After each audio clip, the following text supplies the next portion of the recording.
this time around, I just felt the need to reach out to the ears that listen. You're listening to the sounds of Radio Show Africa segment, and today is Africa's health. As you know, we discuss how we can improve and better the health of Africans, from business to politics to education and so much more. And as we told you for the past month, we have a special guest in the studio, and she's here with us. Her name is Ms Claudia Temple. So she's going to introduce herself. We're going to go take another music break and come back and start the interview. Ms Claudia, how are you doing today? I'm good, thanks for having me. We appreciate you coming down. Let the people know a little bit about yourself. My name is Mrs. Claudia Temple. I'm the president and founder of African Health Initiative, Inc. All right. So you heard that. So we want to take a quick break. We're going to come back and we're going to dig deep into Ms. Claudia and find out all about her and what she's doing with the organization and her own thoughts and concerns about the health of Africa. All right, my name is Mr Hafiz and DJ Sunny D, the African Radio Show. Let's get it. Austin, how y'all doing out there? Welcome back. It's the African Radio Show, the African Takeover. And of course, we're here every Sunday from 5 p.m. until 9 p.m. Myself and DJ Sunny D, giving you the best in African music entertainment, but also giving you information that is needed to improve and enhance our culture. And today is the Africa's Next segment. Don't forget, next week, we have the voice of the African youth. We're going to bring some African youth in the studio and get their own inputs and ideas of how we can better our country, our nation, and our culture. But today is all about our health, and we got Ms. Claudia Temple here. We're going to start with her introducing herself and letting her let us know more about herself, where she's from, and how long she's been here. So let's start with that. Ms. Claudia Temple, let us know about yourself. Where are you from originally? Originally from Sierra Leone, West Africa. I was born and raised in Sierra Leone, West Africa, and I've been in Massachusetts for over about 17 years now. Wow, that's a long time. Yes. Okay, 17 years. So you still know how to speak your language? Of course I do. Okay, what language you speak? Creole. Okay, any other cultural language you speak besides Creole? Unfortunately, no. Okay, we'll stick with the Creole. What do you do for work? Are you in the healthcare field, right? I've been in the healthcare field for about 13 years now. Okay, and what do you do in the healthcare field? I work in the nursing field. Okay, in the nursing field. That's a very good field. So of course, when you do that, that means that you like helping people. Of course, yes. Okay, and that could be one of the reasons why, of course, you probably started your organization as well. Exactly. Okay, great. So let's go to it. So in regards to Africa's health, everybody have their own insights and ideas how we can better Africa. Let's start with, let's say, business or education. Or you give me your own insight or input. What do you think we can do better to improve Africa's health? I believe educating them by letting them know what's the right thing to do. Because I believe when you know better, you'll do better. Right. Some of the things that they do back there is because they don't know any better. Okay. So by teaching them, promoting good health is the best way to go.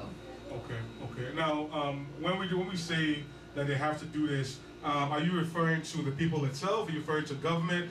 Or what individual you think needs to take this stand to make sure that happens?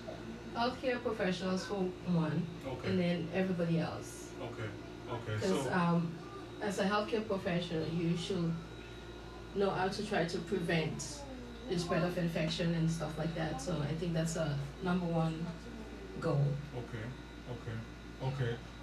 And in regards to, let's say, basic necessities like clean water, electricity, there's certain things that individuals may need as well too that may not be sufficient enough. Would you say that would be also an important thing as well? Yeah, water and sanitation is a big part when it comes to health, especially for Africa and the rural areas in Africa. Because they get their water from wells and swamp, and that exposes them to some waterborne illnesses like hepatitis A, cholera, diarrhea, and even typhoid diseases. Right. So. Okay. And every time we have this show and we discuss in regards to Africa's health, because this show we talk about everything from politics to business to education. You reflect back to how you've been here for 17 years. I've been here for about 26 years now, and it seems like if I'm hoping to go back and visit, hopefully, but when you do go back as an individual who's from a certain country, and you're hearing these things that, you know, the roads are still having issues, water is still a main factor. How long is it going to take to get there? You know, because like you said, if you were trying to take care of you try to enhance your culture and the generations of Africans, you need to make sure these things are done, because somebody eating the wrong food, if it's spoiled, or drinking water that is not healthy enough may cause them to get sick and possibly die. Do you think we need to push? What's the time frame for our leaders or people who are in leadership to do this? It's been a long time, and it still seems to be happening. I would say it's much improved. Okay. I was just there. Okay. So it's much improved. Roads are improved. Okay. They're much better. It's not like before. Right. And everything is much better now. So things are improving. Before. Yes.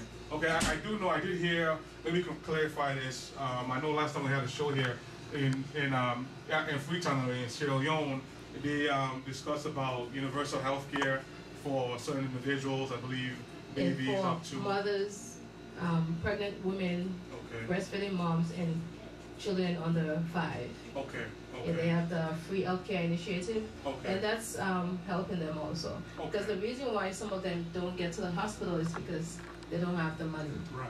So by introducing the free healthcare initiative is a plus for them. Okay. That helped with the mortality rate. Okay. Okay. Now, you say you've been there recently, so that's improving the health of those individuals who are right. who are mothers getting it. And children under 5. Okay. Now, do you think that will be enhanced to everybody else, or you think it might stay? You think it might spread it worldwide? I mean, around the country for everybody? It will take time, but that will be the best thing for them to do, because in Africa it's not easy. Right. You'll have one plan in mind, but to get it done, it's not easy. Okay. Okay. All right, great. So that's Ms Claudia Temple. We're going to take a quick break. When we come back, we're going to discuss her organization, what she's doing, what she's done, and what she hopes to do in the future to assist in making the healthcare of Sierra Leone and Africa better. So number here is 617-298-6103. Let us know, join the conversation if you want to. If you have any requests in their music selection, let us know. Keep it locked right here. We'll be right back. Worldwide, welcome back. This is Hafiz. I'm here with DJ Sunny D, the African radio show. As some of y'all know, 102.9 FM is your choice, and African radio is your big voice. The African Takeover. We're here every Sunday from 5 p.m. until 9 p.m. Non-stop music, entertainment, and so much more. And of course, today, as promised, today is the Africa's Health segment, where we discuss different aspects in Africa's health, how to improve our health all around. And we got Ms Claudia Temple. Hello, Ms Claudia. Hello. All right. We appreciate you coming to us. Thank you for that. Thanks for having me. Into your organization. What is it called again? It's African Health Initiative, Inc. When did you start the organization? I just started not too long ago. Okay. And it was after I was watching a documentary on 2020. Okay. And that inspired me to do something. This when I see something is wrong, instead of complain, okay, I'd rather do something to help. So I saw the need for help. So that's why. Wow. So you put one and one together. You created 2.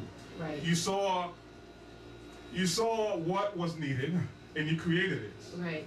People. Right. That's an idea. You instead of complaining about it, right, you try to create something that will help the problem and then help improve it. Okay, yeah. That's good. Okay, so you just recently started it. So what I said, about 3 months, 6 months, a year or so? Or? No, it was back in December. Okay. 2011. December. Okay. Okay. And when you decided to start, did you have anything in mind? Okay, go ahead. I did a gloves drive in February of this year. Okay. February 4th. Okay. Yeah, that's one of the things that was needed back in Sierra Leone was gloves. Okay. So I asked people in my community to donate gloves so that I can bring it back there to them. Okay. So I did get some gloves and sanitizer and soap. Okay. All to promote health. Right. Because preventative is much better. Okay. When you started the organization, did you have anything particularly in mind that you wanted to do, or what was going to be your focus? Did you have anything that you say, you know what, I'm going to start this, and this is what I want to we want to touch on, want to target? Well, when you think about the healthcare field, it's a lot of things that need to be done. Okay. So at first, I wasn't sure because I was like, would I be able to do this? But then after thinking about it, I thought, okay, if I do one thing at a time, because no contribution is too small. So I said, if we do one thing at a time, I will be able to get there. So that's the reason why I decided to start with just the gloves. And Okay. then Okay. So take it from there. we want to start with the gloves. It's always good, like you said, small ideas, big ideas. Right. As long as you know what you want to do and you focus on it, that always helps. Instead of going here, there, and at the end of the day, you don't know Right. what's going to work. Okay. It's healthcare it ranges from little to big. So whatever anybody can donate can do to help improve the lives of the people that need it most. Because being in America, there's a lot that we take for granted. Right. And it's needed back there, like in Sierra Leone, in Africa in general.